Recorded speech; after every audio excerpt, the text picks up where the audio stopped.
Hi, and welcome to episode 166 of the Heartland Knits podcast. My name is Vicki, but you can find me as Heartland Knits on Ravelry and Instagram. And today is Sunday, April 30th, 2017. Long time no see. I didn't mean to be away from recording for so long. I just felt kind of in the middle of the month. I just felt like I didn't have a whole lot to show you. And now I have a ton to show you. I have new knitting, like brand new cast-ons, like multiple cast-ons. I have finished things. I have gardening talk and sewing. And I went to Yarnover last weekend, so I have new things. I have new shoes. So I have a lot to talk about. I think what I might do is just kind of sit down and record all the things that are sitting in front of me and around me. And then when I edit, I'm going to edit it down into two different episodes. So I can put out kind of one this week and one next week, because I just feel like 30 minutes is a really good length of time. So you will be seeing this sweater in two episodes, and I should say right up front, this is my blue one, Bohus, which is really one of my very, very favorites. I don't know if the color of this blue is, coming up just right. It is the grayest, dreariest, drizzliest day outside. It feels like autumn, and it's horribly, horribly windy. I'm glad I'm not driving back from Minneapolis this Sunday. Last Sunday it was beautiful, blue skies and stuff. I hate driving in like really windy conditions. It's just, and it blows your car all over and stuff. So anyway, when I break the two episodes up, I think I will, I'm going to put knitting in both of them. So let's get on to what are these new things I've been knitting? What have I cast on? What is on my needles? So let me get rid of this, so get that out of the way. Because I have some really special yarn that I am knitting with, and I am just loving. I've been waiting to cast on this project, and it's this beautiful, beautiful golden yarn. This is 100% silk, and it's from A Verb for Keeping Warm. It's their shimmering, and the color is called French Monk's Finest. It's 100% silk lace weight. And I received this from my friend Kevin from Knitting Camp. You might remember the story if you've been watching for a long time. And I know that there are some new subscribers, so hi and welcome.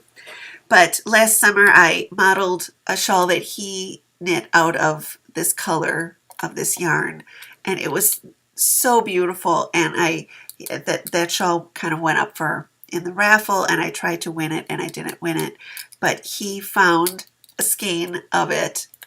So I am knitting my own lace shawl. It is so lovely to knit with, and I've been holding off. I've wanted to cast on this kind of all winter, but I've been holding off because it's 100% silk, and my fingers and my hands get really dry in the winter, and get all those little cracks and things that can catch on the silk. So I kind of put it off, but I couldn't put it off anymore. And I am really, really enjoying knitting it. So I cast this on, and actually I was about halfway down here.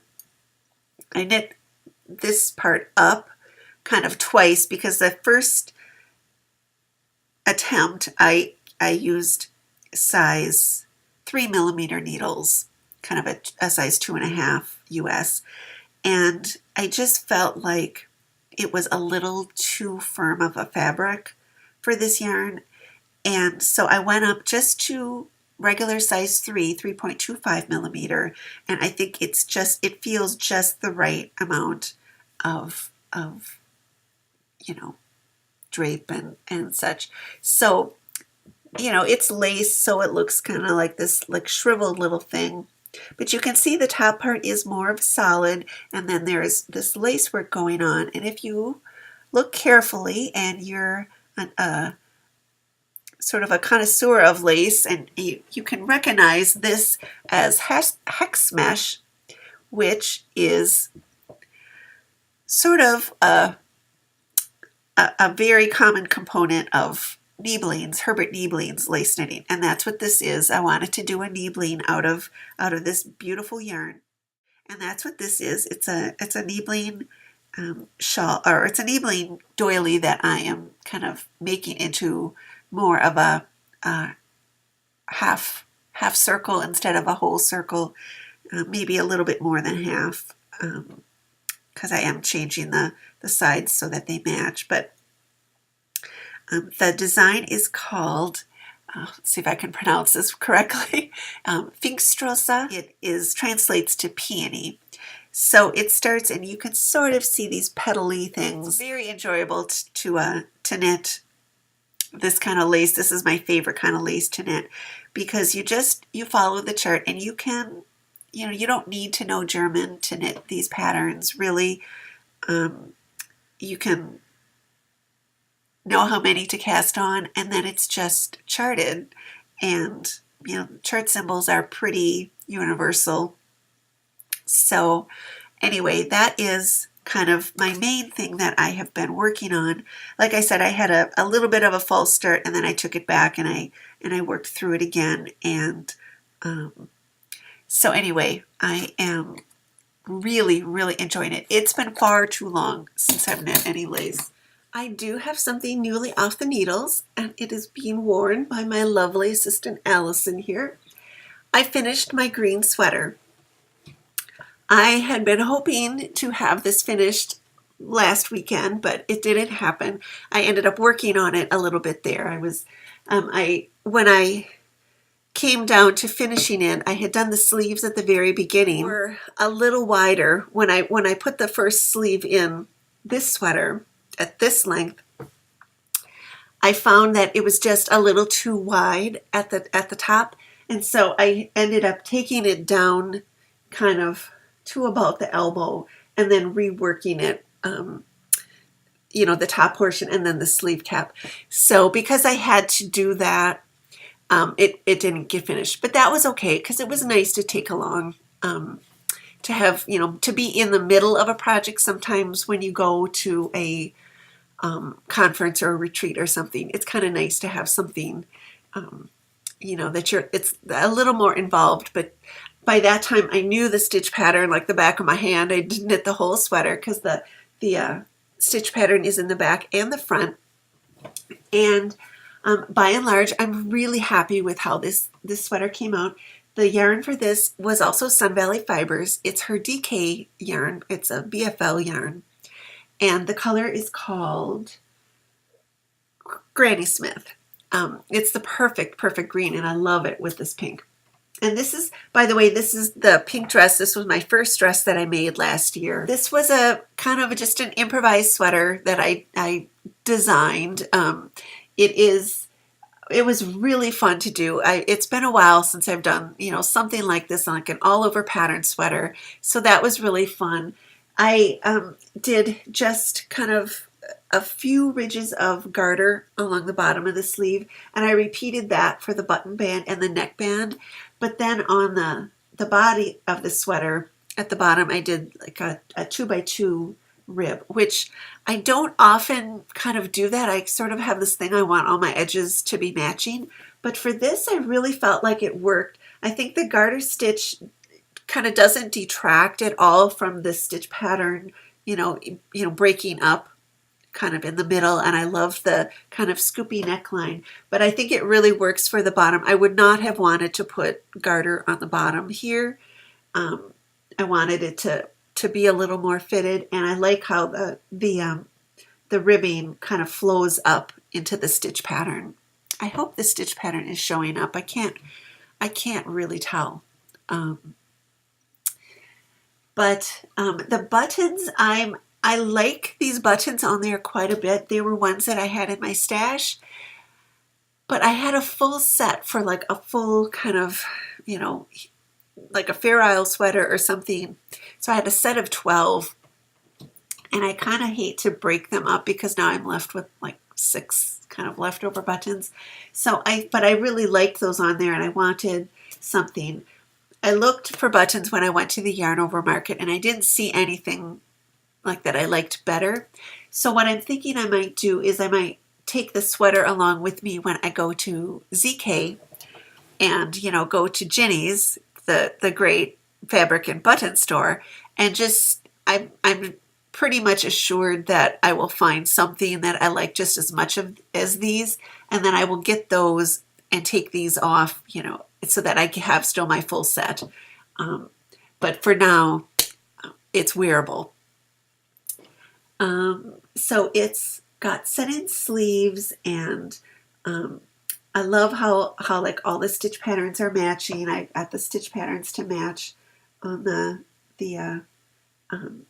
seam line. It was all knit flat, and you can do this when you do like a one-off sweater like this is, that you can get like when you're doing the I don't know if that's going to show, but the lines of the stitch patterns sort of flow into each other and meet up kind of when you're doing the decreases, and you can do that when you've got a one-off thing like this. It's actually easier to do a sweater like this when you are just making it up from scratch, and because you can do whatever you want, and you can make it so as you're kind of deciding where to put the neck.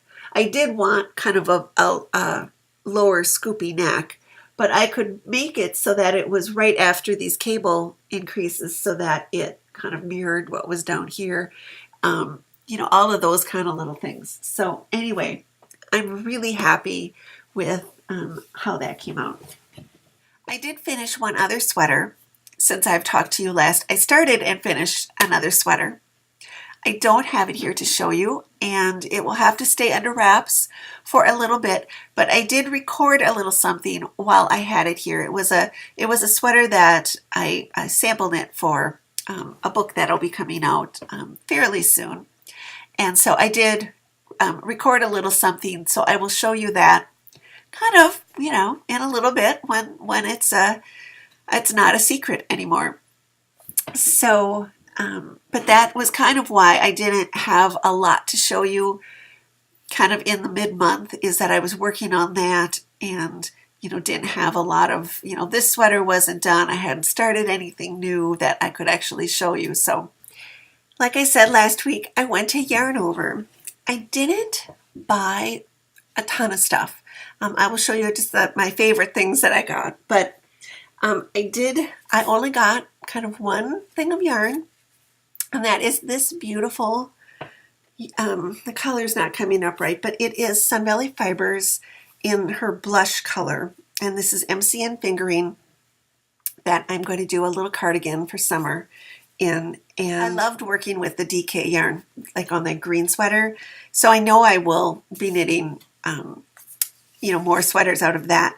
But for summer, like a little fingering weight cardigan, I think would be fun. And so I've got that. I also got these buttons from her. I've got 2 cards of them, and they are like little stones, kind of little pebbles. They're fairly flat, and they're very lightweight. But she's drilled 2 little holes in them, and so I think they'll be really nice to put on a little cardigan. I a few years ago I bought some other little stone buttons, but as I remember, they're pretty heavy. They're bigger than this, but even her bigger ones, didn't seem, extremely heavy.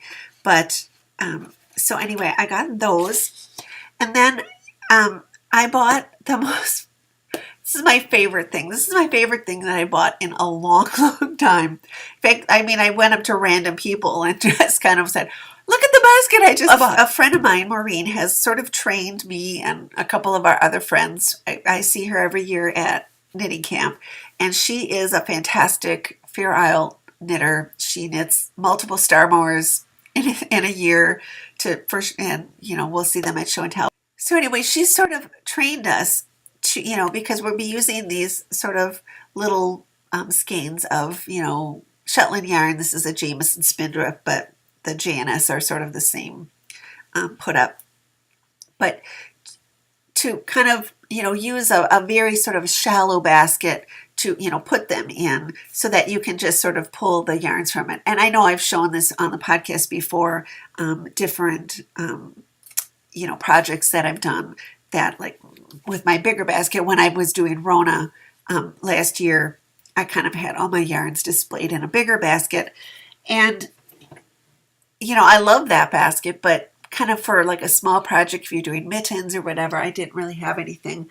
And so anyway, I saw this basket, like it was kind of up on a shelf, and it looked kind of odd because it just kind of had this like weird handle, like sticking up, like in the middle, didn't have a handle that came over. And I thought, well, that's kind of odd.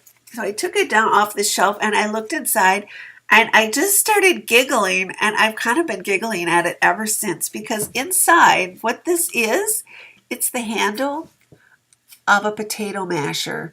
The potato masher is built right around the basket's built right around. It's woven right through the potato masher. So that's what this handle is.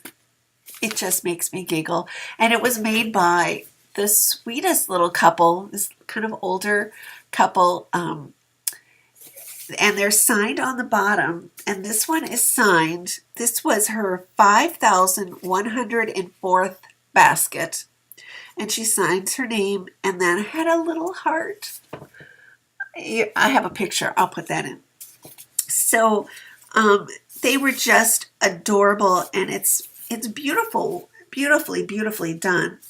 So my aim, at the beginning was I was going to, get this to, like use for, I thought it would be perfect to do like a little like mitten project where you have a few colors. You could put them on this side and then put the project, the mitten or whatever on the other side. That'll work beautifully. I keep thinking of things to use this basket for, and I because it has to be out because I love it so much. But I thought when I went out to the garden, it was kind of sitting out here because I just kind of dumped everything when I came home, and I thought, well, that would be perfect for taking out in the garden and like, cutting some herbs or something or some flower and like, putting it so shallow and not very big, maybe some lettuce leaves on one side. And I thought, well, that would be perfect for that too. I also thought it would work really well for when I'm sewing, kind of the couture sewing.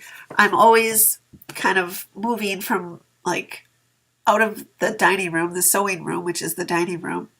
I would kind of go by in the front kind of picture window. But this summer, I expect I'll go out on the porch to kind of do all the little hand sewing. So I'd have my pin cushion and my needles and like a scissors and the thread, and so I would have like all these different things kind of be juggling.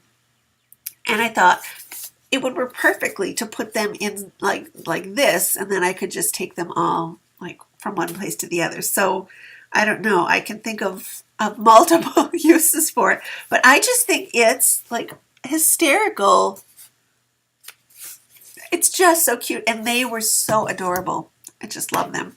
And then I did get one other knitting little kind of birthday present, which I got from my friend, who I got to see there. It was fun to go to Yarnover because I got to see some people that I don't normally get to see, very often. But I got, she gave me these little stitch markers, and they've all got little flowers. They're sort of a ceramic, and they've got these little like flowers on them. So they're so pretty. But she was so sweet. I'd been talking to her, and I said something about like I was scared. I wanted to go down to Fluevog, which is in downtown Minneapolis, and I was afraid to drive down there. And I am afraid to drive down there because it's all one ways, and I don't know where I'm going. And then if you get like turn, and I don't want to turn onto a wrong, one way, and like if you get lost, and then like how. So I'm really like very nervous, and so she very, very kindly drove me down to Fluevog. So I got to see her, and I got to see another friend of ours, Janine Bages, who lives out on the West Coast. So we got to go out to dinner with her and hang out. And the funniest thing happened is, we never get to see each other. And Sunday night, we came back from dinner. We went out for dinner with Janine also goes to Meg Swanson's knitting camp, but she goes to 2.75 and I go to 3, often also called off timers. But so we went out for dinner with Janine and then 2 of her like 2.75 or friends. It was really fun to kind of meet some new people, new campers. But anyway, when we got back from dinner, we had said, oh, we want to get our picture taken, and then we'd kind of forgotten about it.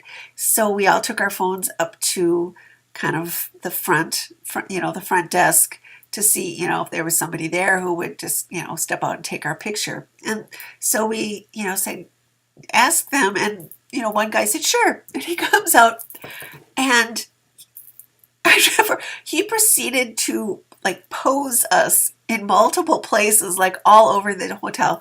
And, so first, he's kind of arranges, and he was really posing. He's now, you move a little bit this way and you move a little, and, change. So just like a photographer kind of would do, and he got really close, so he would get, a close up. Most people, you just hand them a phone and they stand there and they take the picture and whatever. But he's now I know it says don't touch the piano, but you go sit behind the piano and open it up, and then you go over there. And he was telling us, and let's go over here. And I don't know, it was really fun, and he was really good at it because there was not kind of one bad picture in the whole bunch. So that was fun. I got to see them, and then I got to see a bunch of campers from my session who were there. Somebody come down from the north one, kind of they were there with her local knitting group. She lives, fairly close.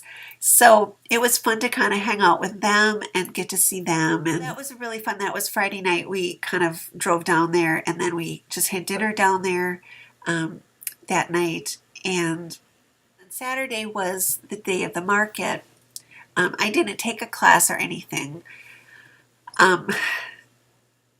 I kind of wish I had, but then again, I think, well, it was the class that I was most interested in was a whole day class, and I didn't think I really wanted to do a whole day class. So it worked out. So I went to the market and, looked around at all the stuff, and, it's not a really huge market, but it's fun to see these fun little basket people. There was other yarn. Gritty Gargoyle was there, and I spent a lot of time in her booth because she's got really pretty colors. And I stopped myself from buying it because this pink yarn I knew I was going to cast on right away. And I was just finishing up the green sweater, so I knew I would be casting it on. And the other yarn that I saw was really pretty, but I knew it would just end up going into stash, and she's supposed to be at ZK. So I thought she had a really pretty color, that like a lace weight. And I thought, well, if she brings that to ZK, it would be more like something that I would cast or for fall, that I would knit up for fall. So if that color is there at the end of June, then I think maybe I will buy that. But I could restrain myself from getting it this year. And then we just kind of went out and had like a little early lunch and had coffee and came back, and she went through the market with me again, and kind of ran into a couple other friends that they were sitting just, taking a break, and I sat and talked to them and caught up with them a little bit. People that I know from like the ZK knitting retreat. And then I had about an hour and a half, 20 minutes before we were going to meet for dinner. And Java Jenny had told me about a fabric warehouse that was 5 minutes from the hotel. And I thought about, well, in the Saturday afternoon, I would try to find my way over there. And it just, it was like I had, like an hour or some, and I thought, well, is it going to be like worth it to go in there, So anyway, I ended up just kind of going and sitting and just being quiet which I think is really what I needed. because then we were going out to eat, and I just needed a little sort of quiet time to recharge a little bit. So because I have this whole cart full of stuff on Mood fabrics, that I thought, if you want more fabric, just like order all the stuff that's in the cart there, and you've got enough fabric for the rest of the summer, or more than you need for the rest of the summer. So I stopped myself from going to the fabric place. But and then Sunday I just got up and kind of drove home. So all in all, it was a really nice kind of getaway and a nice weekend. So, and it was fun to see like people and be among the knitters again. That will catch you up for a little bit. This is always a busy time of year. I'm I want to get out in the garden and work some more out there, and hopefully I'll get out and show you a little bit of that at some point. But I thank you all so much for watching. If you liked this video, please think about subscribing to the channel or giving me a thumbs up. So thank you all for watching, and until I see you next time, from my heart to yours, happy knitting.